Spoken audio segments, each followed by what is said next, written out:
Good morning students. तो आज भी हम इंटीग्रेशन बाय पार्शियल फ्रैक्शन करने वाले हैं। कुछ क्वेश्चंस देखेंगे, कुछ अलग अलग टाइप के क्वेश्चंस देखेंगे, जैसे कि ए के पावर में कुछ है या एक्सपोनेंशियल फंक्शन है, तो इस टाइप को हम पार्शियल फ्रैक्शन से कैसे इंटीग्रेट करते हैं इसको देखेंगे। तो ध्यान से देखिए, एक क्वेश्चन लेते हैं।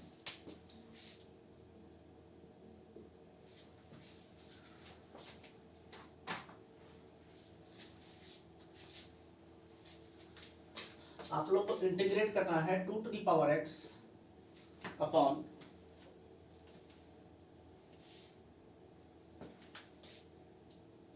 4 to the power x into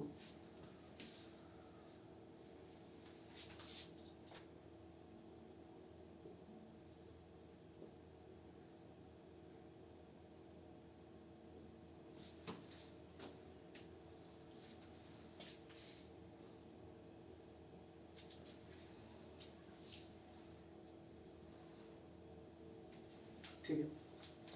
ये क्वेश्चन आप लोगों को दे रखा है, इस क्वेश्चन को आप लोग को इंटीग्रेट करना है। तो इस क्वेश्चन को हम कैसे इंटीग्रेट करेंगे, हम यहाँ पर पार्शियल फ्रैक्शन यूज करेंगे। अब पार्शियल फ्रैक्शन यूज करने के लिए डिनोमिनेटर में क्या होना चाहिए, लीनियर फैक्टर्स होने चाहिए। ठीक है, अगर लीनियर फैक्टर्स नहीं है तो उसके फॉर्म में हम लेकर आएंगे। चलिए क्या करते हैं, यहाँ पर हम 2 टू दी पावर x को हम t मान लेते हैं। यहाँ पर ले लेते हैं, let 2 to the power x is equal to t। अब अगर 2 टू दी पावर x को t माना है, उसके बाद डिफरेंशिएट करना पड़ेगा, क्योंकि t हर जगह पर कहा, जहां 2 टू दी पावर x होगा वहां t आ जाएगा, और वहां t आएगा तो यहाँ dt होना चाहिए। इसलिए इसको एक बार हमें क्या करना पड़ेगा, डिफरेंशिएट करना पड़ेगा। तो 2 टू दी पावर x का डिफरेंशिएशन क्या होता है, 2 to the power x into, अब हमें पता है कि अगर ऐसा कुछ है d upon dx of a to the power x, a to the power x को हम डिफरेंशिएट करते हैं तो उसका डिफरेंशिएशन होता है a to the power x into log of a, ये होता है। तो वैसे ही यहाँ पर हो जाएगा 2 to the power x into log of 2, और यहाँ का dt अपॉन dx, तो dx इधर आ जाएगा, ये हो जाएगा dt, ये हो जाएगा।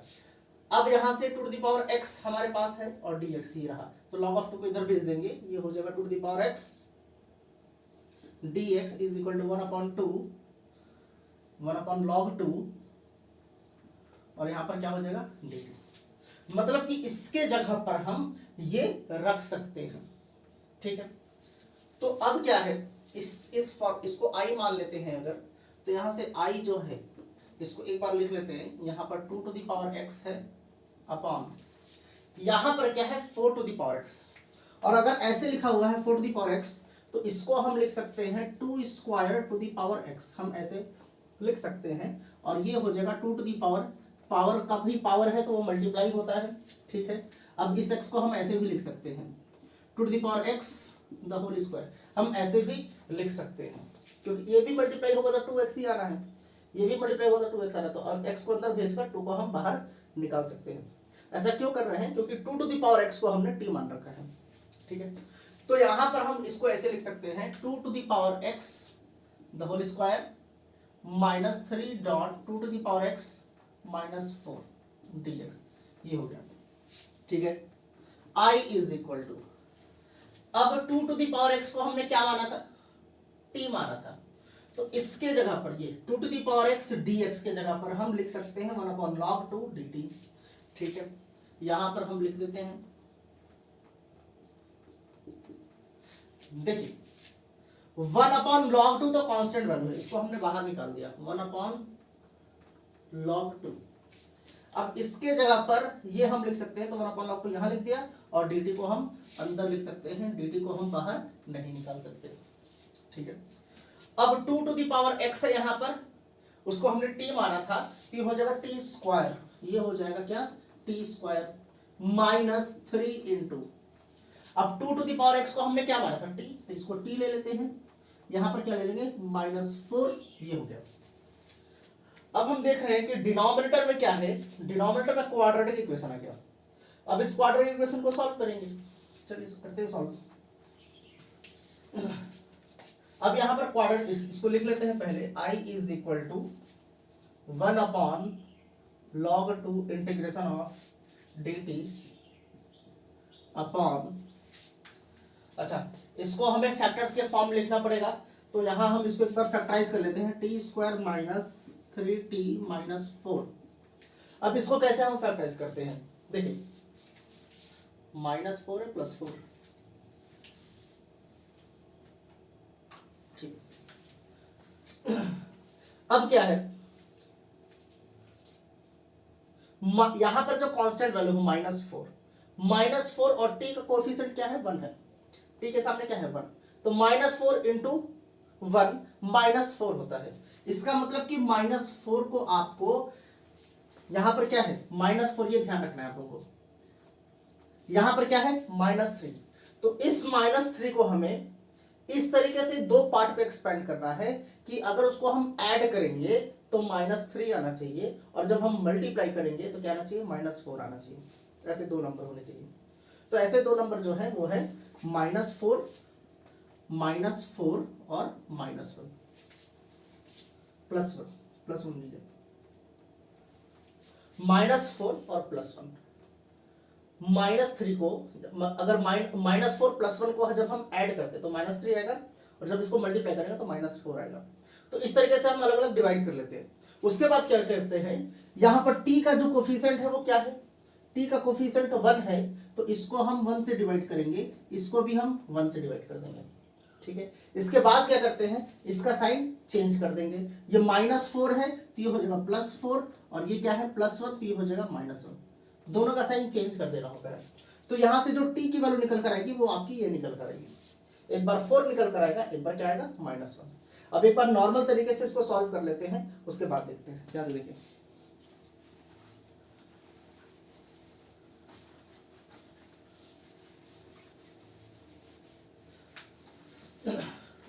नॉर्मल तरीके से कैसे, इसको हम लिख देंगे t² माइनस, इसको हम लिख सकते हैं -4t + t - 4, हम ये लिख सकते हैं, ठीक है।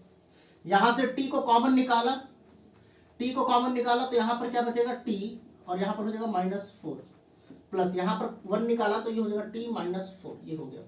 अब इस टर्म में t - 4 और इस टर्म में t - 4 कॉमन है, तो यहां से हम t - 4 ले लेंगे। अगर यहां से t - 4 निकाला तो क्या बचेगा t, और यहां से t - 4 निकाला तो क्या बचेगा यहां पर +1। और अगर इसको = 0 हम ले लेते हैं, अगर एक क्वाड्रेटिक इक्वेशन है, हमें तो सिर्फ फैक्टर्स पता करना है, जैसे ये फैक्टर्स हमें पता करना है, हमें t की वैल्यू नहीं पता करना। अगर t का वैल्यू पता करना होता तो हम इसको 0 के बराबर ले लेते, तो एक बार t - 4 = 0 हो जाता, तो वहां से t की वैल्यू 4 हो जाती, यहां से t + 1 = 0, तो t की वैल्यू -1 हो जाती, जैसे हमने पहले पता किया था। तो इसके दो फैक्टर्स हैं, t - 4 एंड t + 1। तो हम इसके जगह पर ये लिख सकते हैं t - 4 t + 1, ये हम लिख सकते हैं। अब डिनोमिनेटर में क्या आ गया, लीनियर फैक्टर्स आ गया। अब इसको तो हमें लेट करना पड़ेगा, ठीक है।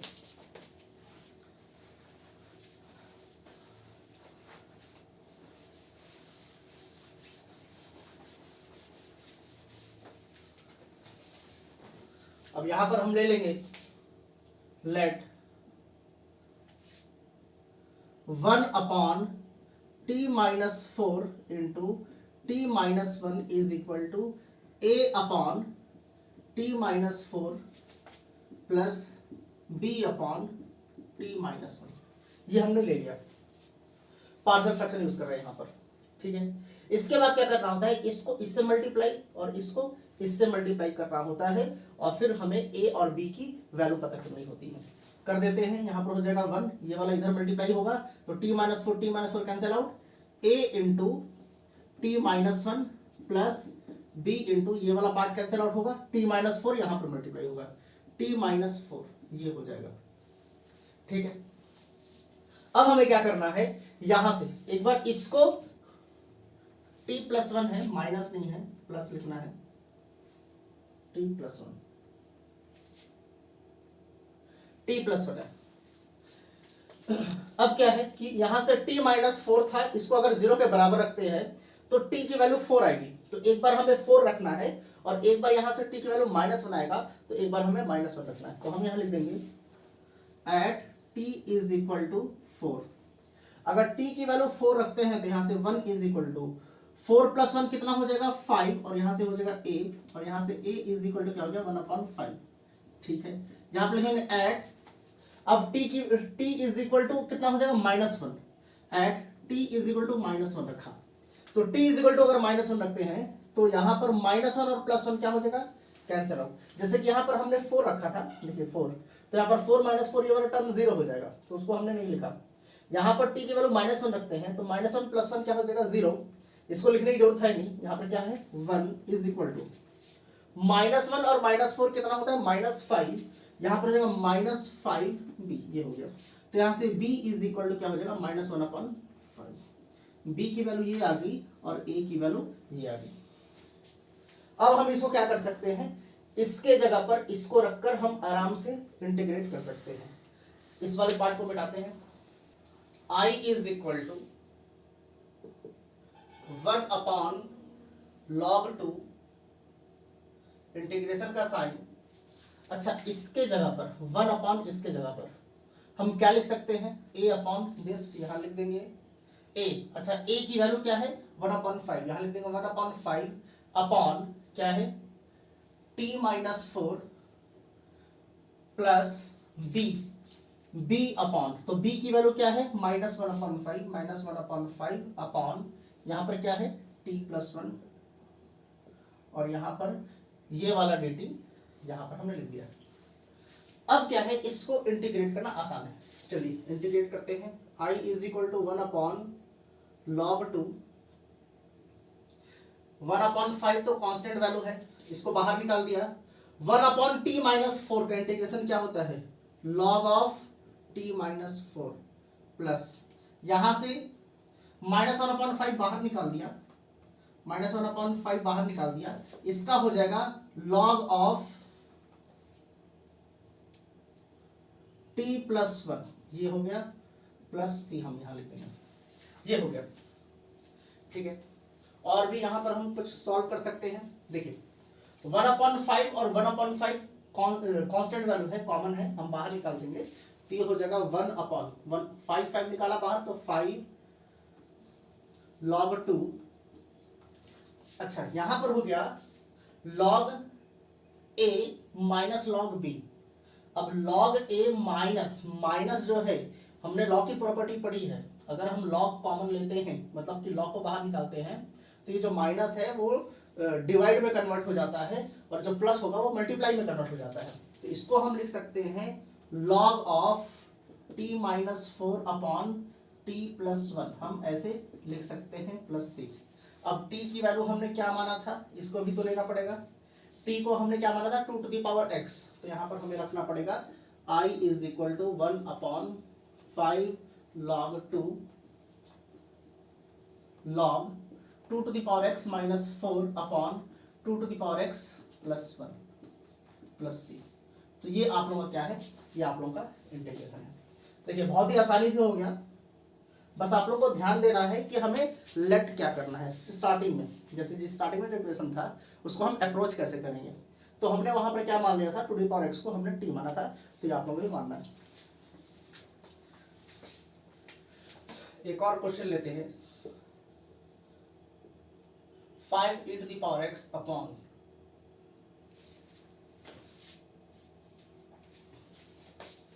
e⁴x + 1 into e⁴2x + 9 dx।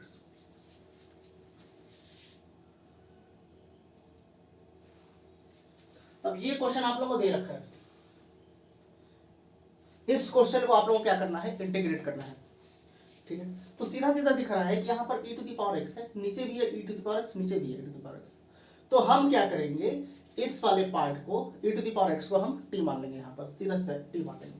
चलिए मानते हैं t, हम यहाँ ले लेते हैं let e⁴x is equal to t। अब अगर e⁴x को t माना है तो यहाँ t आ जाएगा, यहाँ t आ जाएगा, यहाँ t² आ जाएगा, तो यहाँ dt तो होना चाहिए, इसलिए इसको एक बार डिफरेंशिएट करना पड़ेगा। तो ये हो जाएगा e⁴x dx is equal to dt, मतलब e⁴x dx, e⁴x dx के जगह पर हम क्या रख सकते हैं, हम dt रख सकते हैं। ठीक है, इसको I अगर माना है तो ये हो जाएगा I is equal to 5 e⁴x dx की जगह पर dt dt अपॉन, इसको क्या माना था, t माना था, तो ये हो जाएगा t प्लस वन इंटू, अब ये e to the power x का स्क्वायर है, e to the power x का स्क्वायर, तो इसको हम लिख सकते हैं t स्क्वायर प्लस 9, हम ऐसे लिख सकते हैं।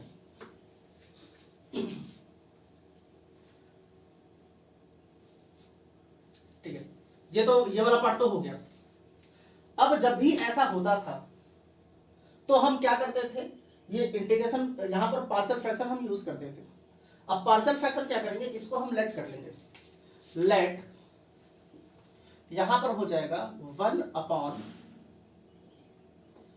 T plus 1 into t square plus 9 is equal to, अब इसको क्या हम कर लेंगे, ये हो जाएगा a अपॉन टी प्लस 1, और यहां पर क्या है, यहां पर क्वाड्रेटिक इक्वेशन है, ध्यान दीजिएगा, टी स्क्वायर प्लस 9, तो इसको क्या लेना होता था, यहां पर लेना होता था bx प्लस सी अपॉन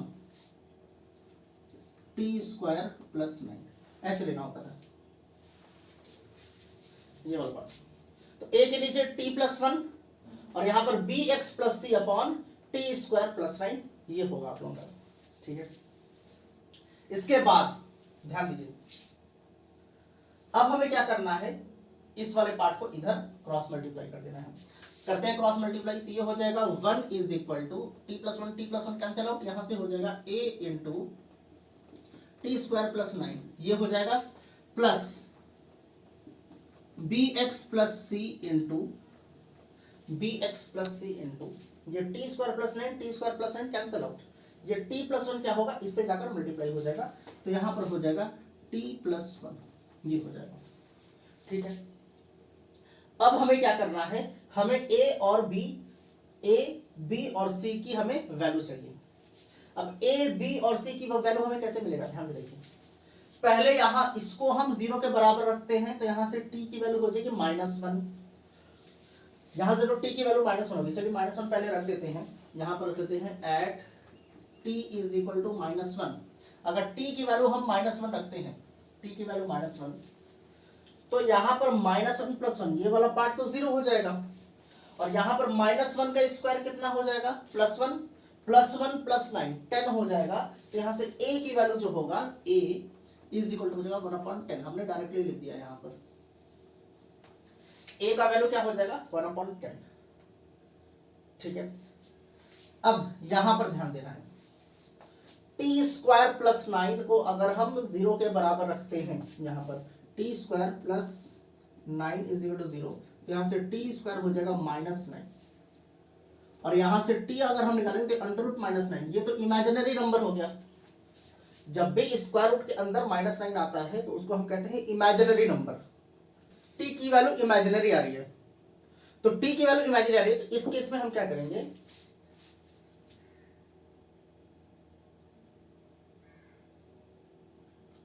अच्छा एक चीज ध्यान रखना है, यहां पर जब t मान रहे हैं तो यहां पर भी हमें t ही मानना है, x नहीं मान लेना है, जब डिनोमिनेटर में t है तो यहां पर भी तो t ही होना चाहिए, हमने x मान लिया इसको गलती से,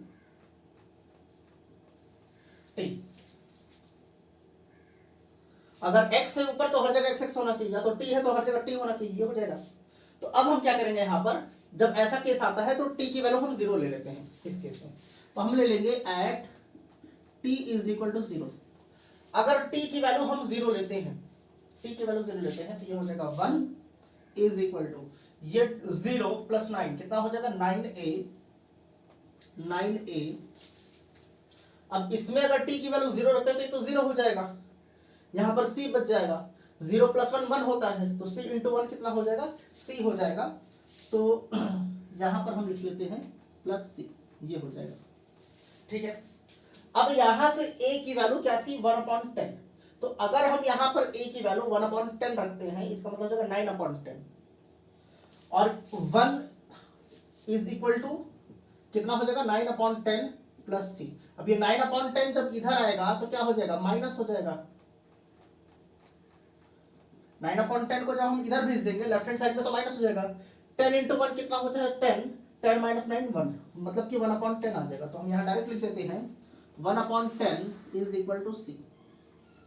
तो सी की वैल्यू आप लोगों की क्या आ गई, सी की वैल्यू आ गई आप लोगों की 1/10।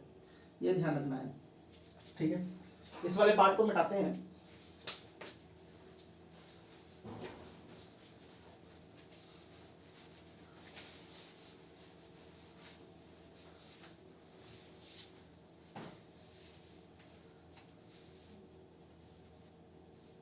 अब आपका क्या है, ये आपका इक्वेशन है। हमें ए का तो वैल्यू मिल गया, सी का भी वैल्यू मिल गया, बी का वैल्यू पता करना है। तो हमें पता है कि अगर टी की वैल्यू हम -1 रख लेते हैं तो 1/10 आ रहा है, टी की वैल्यू 0 रखते हैं तो ये आ रहा है। अब हमें सी का,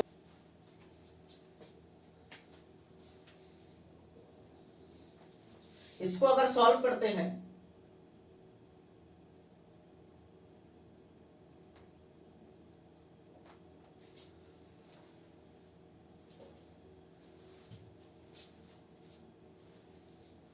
देखिए, इसको अगर सॉल्व करते हैं तो हो जाएगा 1 is equal to a t square plus 9a, ये हो जाएगा plus b t into t, कितना हो जाएगा बी टी स्क्वायर, फिर बी टी इंटू 1 कितना हो जाएगा प्लस बी टी, ठीक है। फिर c इंटू टी कितना हो जाएगा c t plus c t, फिर c इंटू 1 कितना हो जाएगा प्लस सी, ये हो जाएगा, ठीक है। अब यहां पर आप लोगों को क्या करना है, देखिए सब टी स्क्वायर है, तो हमें क्या करना था, ए और सी का वैल्यू हमें पता चला, हमें बी का वैल्यू पता करना था। तो अगर हम लेफ्ट हैंड साइड में देखते हैं तो यहां पर कोई टी स्क्वायर का टर्म है नहीं, यहां पर टी स्क्वायर का कोई टर्म है नहीं, इसका मतलब इधर टी स्क्वायर का टर्म है लेकिन उसका कोएफिशिएंट क्या है 0। हम ऐसे लिख सकते हैं, हम यहां पर ऐसे लिख सकते हैं 0 टी स्क्वायर, हम ऐसे लिख सकते हैं। इसका मतलब अगर हम यहां से टी स्क्वायर के कोएफिशिएंट को कंपेयर करते हैं तो 0 के बराबर होना चाहिए। तो अगर यहां से 0 टी स्क्वायर है और यहां टी स्क्वायर का कॉमन निकाल लेते हैं तो यहां हो जाएगा a प्लस बी, ये होगा। इसका मतलब t square a plus b किसके बराबर होना चाहिए, a प्लस बी 0 के बराबर होना चाहिए। देखिए, जब भी इस टाइप का क्वेश्चन आएगा तो हम क्या करते हैं, वेरिएबल्स के कोएफिशिएंट को कंपेयर कर लेते हैं। राइट हैंड साइड में जो टी स्क्वायर है उसका कोएफिशिएंट a प्लस बी है, तो लेफ्ट हैंड साइड में जो टी स्क्वायर का कोएफिशिएंट होगा वही होना चाहिए। तो यहाँ पर टी स्क्वायर कोएफिशिएंट क्या है 0 है, तो ये रख दिया हमने। और हमें यहाँ से a की वैल्यू पता है क्या है 1/10, तो यहाँ से b इज इक्वल टू क्या हो जाएगा -1/10, क्योंकि 1/10 इधर जाकर निगेटिव हो जाएगा, ठीक है। तो यहाँ से हमें a का वैल्यू मिल गया, b का वैल्यू मिल गया और c का वैल्यू मिल गया, पता चल गया। अब हम यहाँ पर प्लॉट कर सकते हैं, इसके जगह पर, मतलब इसके जगह पर इसको हम रख सकते हैं। तो यहाँ पर हम लिख देंगे i इज इक्वल टू, यहाँ पर क्या था 5 को हम बाहर निकाल लेंगे, 5 इंटीग्रेशन ऑफ, यहां पर हो जाएगा, इसको हमने ये माना था तो a की वैल्यू जो है, a की वैल्यू है 1/10, तो हम लिख देंगे 1/10 अपॉन, डिनोमिनेटर में क्या है t प्लस 1, तो यहां हम लिख देंगे t प्लस 1, फिर क्या है प्लस बी टी, b की वैल्यू क्या है -1/10, यहां लिख देंगे -1/10, और यहां t है तो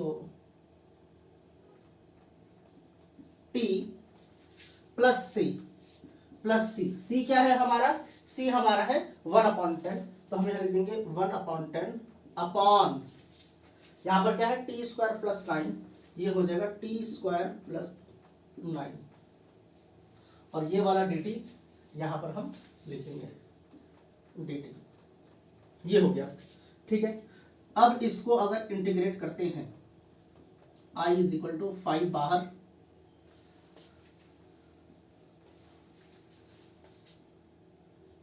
इसको थोड़ा सा और सेपरेट कर लेते हैं, यहां पर हो जाएगा 1/10 अपॉन, अच्छा अलग अलग लिख लेते हैं इसको, ये हो जाएगा 1/10 integration of 1/t plus 1 dt, अलग अलग लिख रहे हैं हम, प्लस, अच्छा यहाँ पर माइनस साइन है तो यहाँ माइनस लिख लेते हैं, माइनस प्लस क्या हो जाएगा माइनस हो जाएगा, और 1/10 कांस्टेंट वैल्यू है तो 1/10 को हमने क्या किया बाहर निकाल दिया है, तो यहाँ पर T upon T square plus 9, T upon T square plus 9, फिर यहाँ पर है प्लस लिख देंगे, और यहाँ पर है 1/10 अच्छा, यहाँ इंटीग्रेशन का भी साइन है और dt भी है,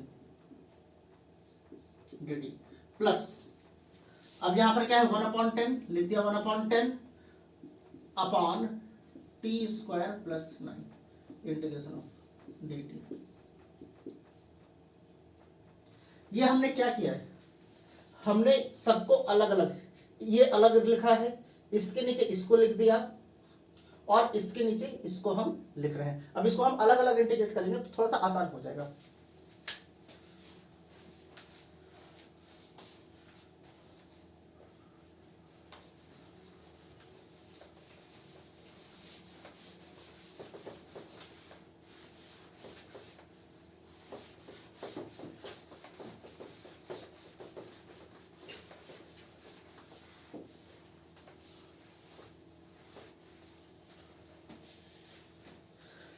देखिए यहां पर i है, i लिख लेते हैं, i इज इक्वल टू 5 बाहर 1/10, अब 1/t प्लस 1। अब देखिए डिनोमिनेटर का डिफरेंशिएशन न्यूमरेटर में है कि नहीं, t का डिफरेंशिएशन 1 होता है टी के dt के रेस्पेक्ट में, और 1 का डिफरेंशिएशन 0 होगा। तो डिनोमिनेटर का डिफरेंशिएशन न्यूमरेटर है, तो इसको हम लिख देते हैं log ऑफ t प्लस 1, ये हम कर देते हैं। फिर यहां पर माइनस का साइन है, माइनस का साइन दे देंगे, -1/10। अब डिनोमिनेटर का डिफरेंशिएशन न्यूमरेटर में है नहीं है, इसका डिफरेंशिएशन होता है टी स्क्वायर, तो यहां पर 1/10 के जगह पर हम ये लिख सकते हैं 1/5। यहां पर हम क्या लिख सकते हैं, अच्छा नहीं, यहां पर 2 हमने मल्टीप्लाई किया तो यहां पर भी 2 मल्टीप्लाई करना पड़ेगा, तो 1/10 के जगह पर हमें 20 लिखना पड़ेगा, या फिर 10 ही लिखिए और यहां पर 2 लिख दीजिए। देखिए हम क्या कर रहे हैं, न्यूमरेटर में 2 से मल्टीप्लाई कर रहे हैं, तो डिनोमिनेटर में भी 2 से मल्टीप्लाई कर रहे हैं, तो ये हो जाएगा 2t। अब देखिए डिनोमिनेटर का डिफरेंशिएशन न्यूमरेटर में है, तो इसको हम लिख सकते हैं 1/20, यहां पर हो जाएगा 1/20, और वो हो जाएगा log of t square plus 9, ये हो जाएगा। फिर यहां पर प्लस का साइन है, प्लस 1/10। अब ये क्या है 1/x square plus a square, तो ये इसका इंटीग्रेशन क्या होता है 1/a tan inverse x upon a, तो 1/a, a क्या है यहाँ पर, a है आपका 9 के जगह पर हम 3 स्क्वायर लिख सकते हैं, तो 1/x square plus a square, तो a की वैल्यू यहाँ पर 3 है, तो यहाँ पर हो जाएगा 1/a, और यहाँ पर हम लिख देंगे tan inverse x upon a, और x के जगह पर क्या है t अपॉन a क्या है 3, ये हो जाएगा, और यहां लिख देंगे हम, यहां लिख देंगे प्लस सी। अब i इसको चाहे तो अंदर मल्टीप्लाई कर सकते हैं, कोई प्रॉब्लम नहीं है, i इज इक्वल टू 5 से मल्टीप्लाई होगा तो ये हो जाएगा 1/2 log ऑफ, अच्छा t को हमने क्या माना था e to the power x, तो यहां पर हो जाएगा e to the power x plus 1, ये हो गया। फिर यहां पर माइनस का साइन है, तो यहां माइनस का साइन दे देंगे, यहां पर है 5 से इसमें भी मल्टीप्लाई होगा तो ये हो जाएगा 1/4 -1/4, और यहां पर हो जाएगा log ऑफ टी स्क्वायर, मतलब e to the power x का स्क्वायर, तो ये हो जाएगा e to the power 2x plus 9 plus, अब 5 इधर मल्टीप्लाई होगा तो 5 और 10 कैंसिल आउट, 1/2 हो जाएगा, तो ये हो गया 1/6 tan inverse e to the power x upon 3 plus c। तो ये आप लोगों का क्या हो गया, ये आप लोगों का आंसर है। थोड़ा ध्यान देना है, प्लस माइनस पे ध्यान देना है, और क्या करना है, यहां पर हमारा integration by partial fraction complete होता है। अब हम नेक्स्ट क्लास में, अभी तक हम क्या कर रहे थे, इनडेफिनिट इंटीग्रल्स कर रहे थे, अब अगले क्लास में हम क्या करेंगे, डेफिनेट इंटीग्रल्स करेंगे। डेफिनेट इंटीग्रल्स कहने का मतलब कि अभी जब हम इंटीग्रेट कर रहे हैं तो एक पूरा एक्सप्रेशन निकल कर आ रहा है, कोई एक फाइनाइट वैल्यू नहीं निकल कर आ रहा है। अब जब हम नेक्स्ट क्लास से करेंगे तो हम डेफिनेट इंटीग्रल्स करेंगे, मतलब कि जब हम इंटीग्रेट करेंगे तो इंटीग्रेट करने के साथ साथ आपको वहां पर इंटरवल्स भी देगा, लोअर लिमिट और अपर लिमिट भी देगा, तो उसकी वैल्यू हमें इसके अंदर रखना होता है, और जब हम वैल्यू रखेंगे तो हमें एक डेफिनेट आंसर मिलता है। तो डेफिनेट आंसर मिलेगा, इसलिए उसको हम कहते हैं डेफिनेट इंटीग्रल, और इसमें कोई आंसर नहीं मिलता, इसमें सिर्फ एक्सप्रेशन मिलेगा आपको। तो इसलिए इसको हम क्या कहते हैं, इनडिफिनिट इंटीग्रल। तो नेक्स्ट क्लास से हम क्या करने वाले हैं, नेक्स्ट क्लास से हम डिफिनिट इंटीग्रेशन करने वाले हैं।